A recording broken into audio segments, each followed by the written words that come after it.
Good afternoon, everybody. Today we're going to talk about radiation, some sources of radiation. We will talk about how radiation is measured, which instruments we use. We'll talk about the background radiation, and at the end we will discuss half-life. Okay. So, we're going to see that the ionizing radiation may be detected using a photograph film or a Geiger-Müller detector. Some sources of background radiation, understanding the activity of radioactive source and how it is decreased over time and measured in becquerels. And we're going to discuss the term half-life and how we can discuss half-life in different ways. In this PowerPoint, we will carry out some simple calculations, and you will do also some activities. Detecting radioactivity. We have discussed it a little bit before. We can use photographic film, a special batch that contains a photographic film, or we can use a Geiger tube, which is connected to a counter. Now, people who are working in an environment where there is radiation or where radiation can occur, they use a special batch wherein normal light is blocked but radiation goes through. This is important for these people because they need to know whether the environment they are working, if it is a healthy environment. They will check also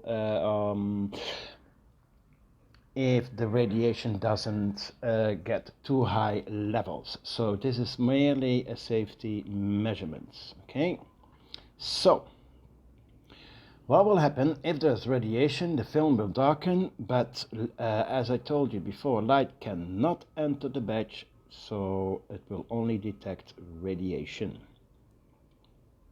Okay. If the film will darken, it will indicate that a person has exposed too much to radiation, a safety measurement. Another way of detecting radiation is by the use of the Geiger tube.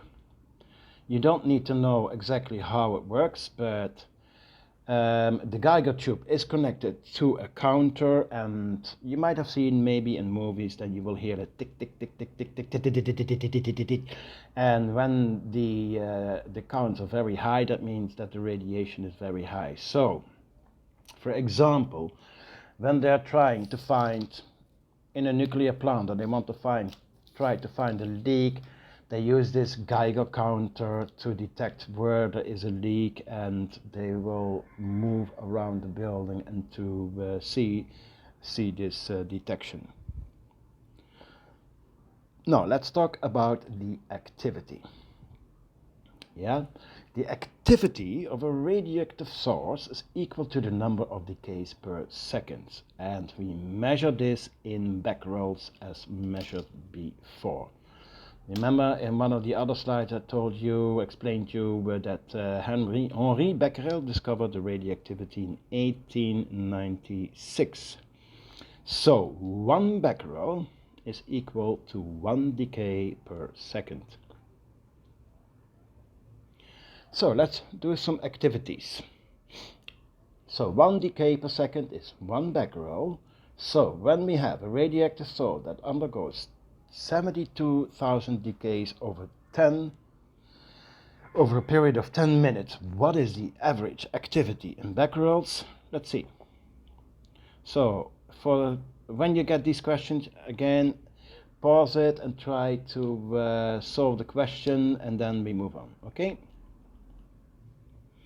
Now, remember, activity in becquerels equals to the decays per second. So we have 72,000 per 10 minutes. That means we have 72,000 divided by 10 times seconds per second. So at the end we have to divide by 600, and then we get 120 becquerel or 120 decays per second. So we say that the activity is 120 becquerel. Let's look at this question. We have a radioactive source. It has an activity of 25 becquerel. How many decays would you expect over a period of 3 hours? Well, then we have to... What do we have to find out first? Again, pause the video. Okay. Activity is 25 becquerel, 25 decay per second. So that is 25 times 60 is 1500 decays in 1 minute, is 90,000 decays in 1 hour, and over 3 hours we have a decay of 270,000.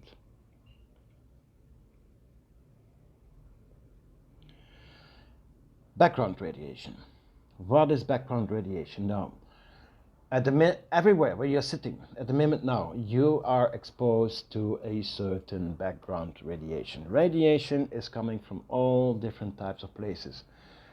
Fortunately, this radiation is not dangerous. It is very low ionizing, yeah, and it is produced all the time. Let's look where we have some background radiation, yeah. Most of this radiation occurs naturally, and a very small amount is due to man-made sources like nuclear weapon testing, but also nuclear plants. One type of background radiation is radon gas. Now, radon gas accounts for about 50% of the natural background radiation, yeah. We have two isotopes. We have the isotope 222, 220, and they are produced by the radioactive decay of uranium and thorium in the Earth's crust. So this gas seeps out into the atmosphere, and sometimes it can also build up in basements or in foundations of buildings if the gas cannot flow away. If we look, for example, at a map of Great Britain, yeah, there are certain types of stones that have more uranium and thorium, which means they release more radon gas. So in certain places, like here, where it is red in Cornwall, the radiation or the background radiation is higher than the average.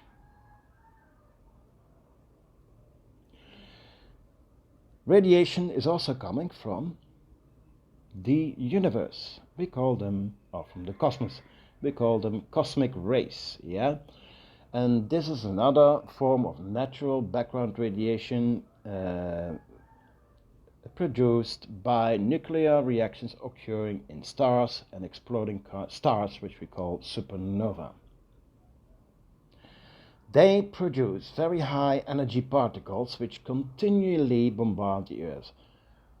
Fortunately, most of that radiation is actually blocked by our atmosphere, so it gives us a lot of protection.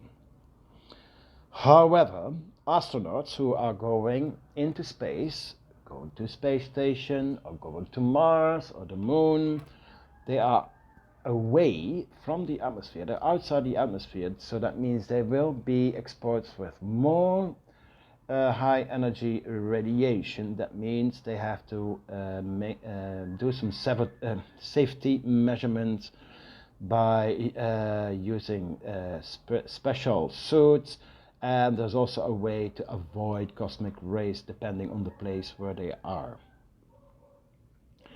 Obviously, when you're going to fly in a plane that is at a height of about 10,000 meters high, so you're more up into the atmosphere. That means there is more radioactivity from the cosmos than on the Earth, because the atmosphere mainly blocks almost all cosmic rays. So when you are flying, you will be exposed to a higher radiation, but again, this is not dangerous, okay?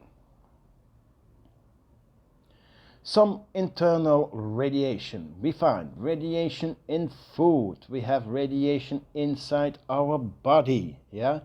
So we are actually all sources of background radiation, yeah? a big example is the carbon-14.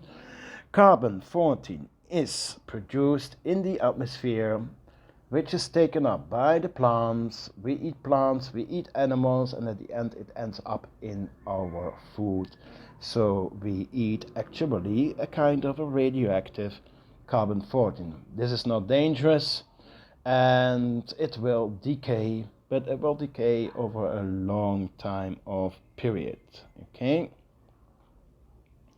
Other sources are strontium, and strontium mainly comes from nuclear weapons testing and accidents in nuclear plants. You might remember when there was a big tsunami in Japan and it destroyed the Fukushima, and a lot of radiation actually was leaking out. Yeah, and the people who were living near to the towns, they had to be removed. Another big example is the Chernobyl, but that might be before your time. Yeah. So, in accidents, as I told you, and especially in nuclear plants, radiation may occur. So, people who are working in a nuclear plant or who do nuclear weapon testing, they always wear this badge and use a Geiger-Müller to be sure that they have low level of radiation. Okay. Also, in the industry, we use radioactive tracers. Tracers are used, goes into your bloodstream, and this is to detect certain diseases. But we also use radiation to cure cancer or to treat cancer. Okay. Now, this artificial radiation overall is very low if we compare it with the other natural radiation sources. Yeah. Again, I mentioned Chernobyl. The nuclear plant in Chernobyl exploded in 1986, and a lot of radiation was released, and they had to remove all the people in a circle of 100 kilometers. When you go to Chernobyl now, you will see it's a ghost town, and about 500,000 people used to live there. They can't live there anymore because there's still high risk of radiation. Okay, and you will understand this a little bit when we talk about the half-life of certain radioactive sources. Again, if we look at the background radiation, we find in cosmic 13%, we find in food and drinks 15.6%, from the ground radon 16%, in medical 21%, and in air 33%, and some lower percentages where we find in nuclear weapons, air travel, and nuclear reactors. Okay, let's fill this in. So pause the video and try to fill in the words. Radioactivity was first discovered by Henry Becquerel in 1896 when he noticed that the radiation emitted by an ore of uranium caused the exposure of a photographic plate. Radioactivity can also be detected using a Geiger-Müller tube connected to an electric counter or rate meter. Background radiation is mainly due to natural sources of ionizing radiation, such as from radon gas that seeps out of the rocks.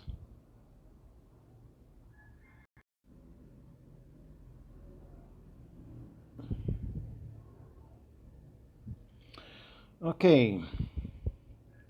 We will start now with half-life, our last part of the presentation. You have to understand that radiation is actually a decay of a source which is a spontaneous process. It is a random and spontaneous process. one time at 1 second it can give a decay of 1 becquerel, and then the other time 3 becquerel, 4 becquerel, and then again 2. So for measuring the decay, we are using the half-life of the decay, and we'll explain what it is, and we will discuss a lot of examples in this slide. Okay. The activity of a radioactive sample decreases over time. Yeah. The half-life of a radioactive sample is the average time taken for half of the original mass of the sample to decay. This is important to understand, okay? Now, let's look at some half-lives of some radioactive isotopes. Uranium-238 has a half-life of 4,500 million years.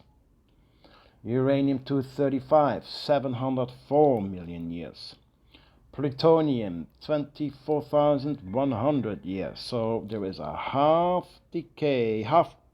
decay of these over those times. Carbon-14, which is used for carbon dating to find out what is the age of a dead plant or animal, is 5,600 years. Strontium-90, 29 years. Hydrogen-3, 12 years. Cobalt-60, 5.2 years. Technetium, 6 hours. And radon, 60 seconds. And helium, 1 times 10 to the negative 20 seconds. So you see there's a lot of difference. So each isotope has its own typical half-life time of decay. Okay. Okay, let's look at an example of strontium-19. And what was the half-life of strontium-90? Let's look back. That was 29 years. Okay, so the half-life of strontium-90 is 29 years. Now we start, for example, with a sample of 18.2 grams strontium of 19, and this is in 2012. Okay, so what would be the mass of strontium at 2012? Well, we have a mass that starts with 18.2. Now, 29 years later, strontium-90 is going to decay. So after 29 years, half of it is decayed. So we get 9.6 grams. Now again, at 2041, in 29 years, we get a half-life of 29 years. That means half of that mass, yeah, has been decayed. So we get 4.8. Another 29 years later, again half of the mass, 2.4. Another 29 years later, from 2.4 to 1.2, half of the mass. And in 2057 we have left a mass of 0.60 grams. Okay, so the mass of the strontium-90 in the sample halves every 20 years. So what do you think? What will be the mass fall to 0.15? When will that occur? Well, try to answer this question. We start with 0.60 at 2157. Then 29 years later we get 0.3. Then again 29 years later we get 0.15. So that will be at 2215.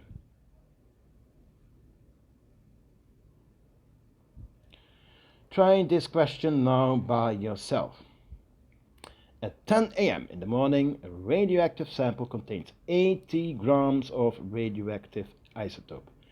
If the radioactive isotope has a half-life of 20 minutes, calculate the mass of the isotope at 11 a.m. So, we have to find out how many half-lives we have undergone. Well, from 10 a.m. to 11 a.m., 60 minutes. That means 3 times 20 minutes means 3 half-lives, meaning the mass of the isotope from the original is half times half times half times 80 is 10 grams. Try this question again, and usual, as I say, pause the video and then continue. Calculate the half-life of the radioactive isotope at the source of its mass decreases from 24 to 6 grams over a period of 60 days.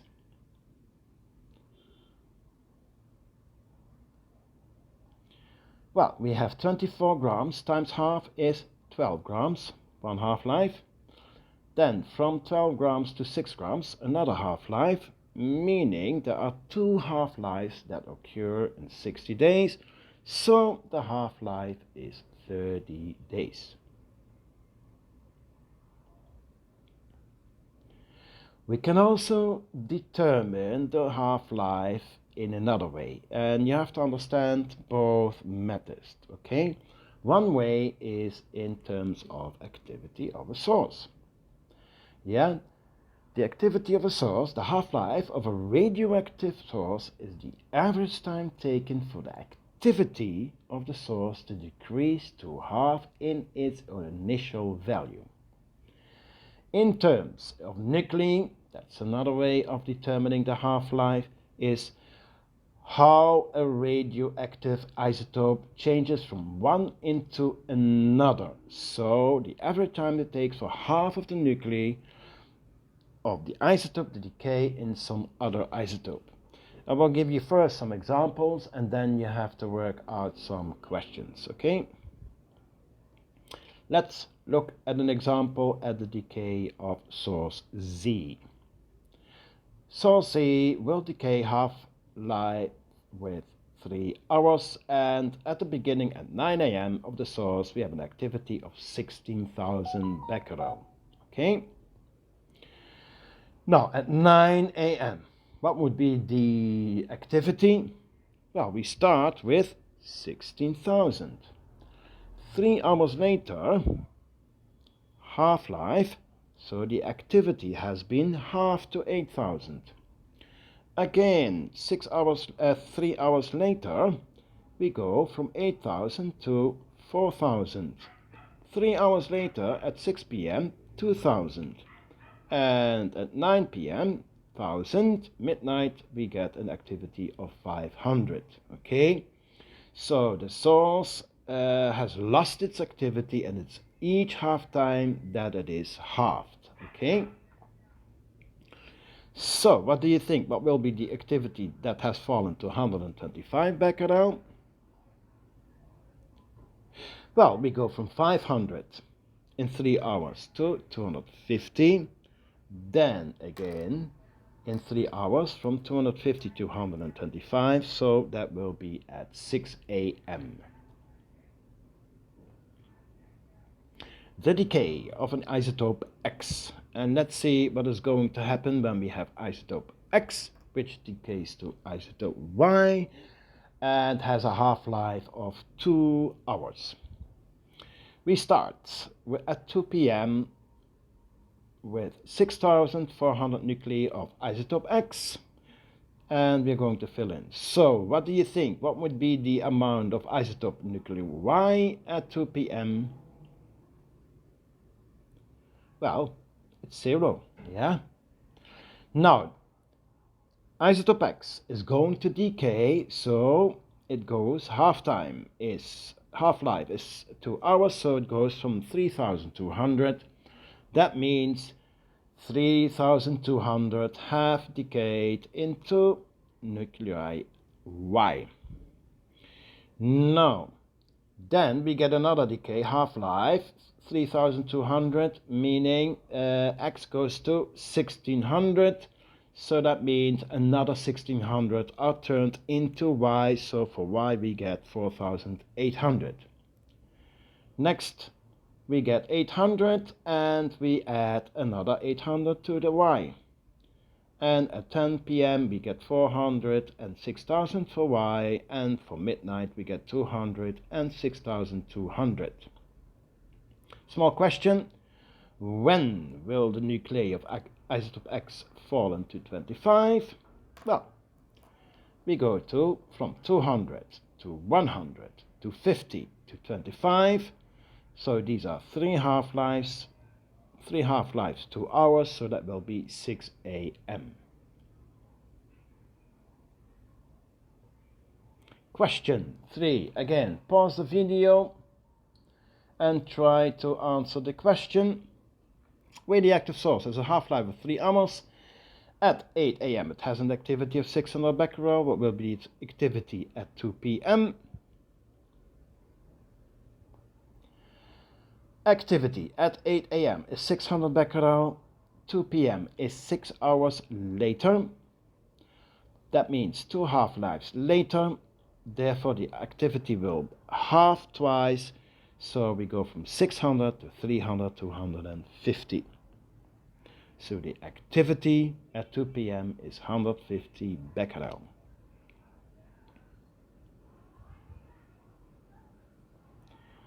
Okay, the decay of substance P. P decays to Q. So we have a nuclei of X, which is going to decay to nuclei Y.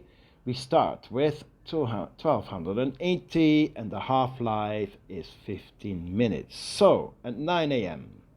we start with, again, pause the video and answer the question. 9 a.m. 1280, and of course there are no nuclei of Y. At 9:15, 15 minutes later, halved to 640, so have turned into Y. 9:30, halved to 320, so another 322 Y. So that is 960 in total. 160, 1120. At 10 a.m. we go to 80, we go to 1200 for Y. At 10:15 we go to 40, and at 10:15 we have 1240 Y nuclei. So, how many nuclei of substance X will there be left in 11 a.m.? Again, we have to look at the half-lives. We go from 40 to 20 to 10 and then to 5, okay? Question. We have 8 billion nuclei of hydrogen-3 atoms. Hydrogen-3 has a half-life of 12 years. How many nuclei should remain after a period of 48? We have 48 years, 4 times 12 years, 4 half-lives. So nuclei left is half times half times half times half times 8 billion is 500 million. It's not too difficult, but you need to know and understand the method, how we find the activity, etc. after a certain amount of time when we know the half-life. Now, in our last part, we're going to look at how do we find the half-life from a graph. Now, let's look at this graph. On the vertical axis, we have the number of nuclei. The number of nuclei is going to decrease over the time and the time we have on the horizontal axis. You can do it in many ways. Here it's very clear. If we want to know the half-life, we have at the starting point 500, and then, well, what is half of the number of nuclei is 250, so we come to 30 seconds. Or you may start at 400, so we go from 400 to 200, and that means from 10 to 40 seconds, which is 30 seconds. And that's the half-life. Yeah, so in this example, the half-life is about 30 seconds. Yeah, we could repeat this experiment in order to obtain more data, and then it would be more accurate. Okay, estimate the half-life of the substance whose decay graph shown in the graph as you see. Pause the video and try to find out. Okay, we go from 600 to 300. That is a half-life from 10 to 30 seconds, so the half-life is about 20 seconds. You can also go from 800 to 400 and you will find also a half-life of 20 seconds. Okay, this is interesting. Try if you can get some graph paper, and I want you to find the mass of a radioactive system over an 8-hour period, and I give you the data here below, and try to draw the graph and find the half-life of the substance. Pause the video. Well, if you have made the graph correct, you would find a half-life of about 2 hours. And with the last one we finish, yeah, and try to fill in the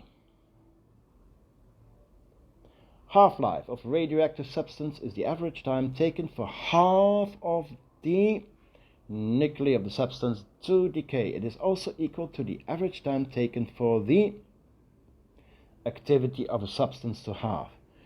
The half-life of carbon is about 5,600 years. If today a sample of carbon-14 has an activity of 3,000 becquerel, then in 5,000 years' time this should have fallen to 1,700 becquerels. 11,200 years later the activity should have fallen to 425. The number of carbon nuclei would have also decreased by 8 times. Okay? So this is more or less the end of atomic physics, and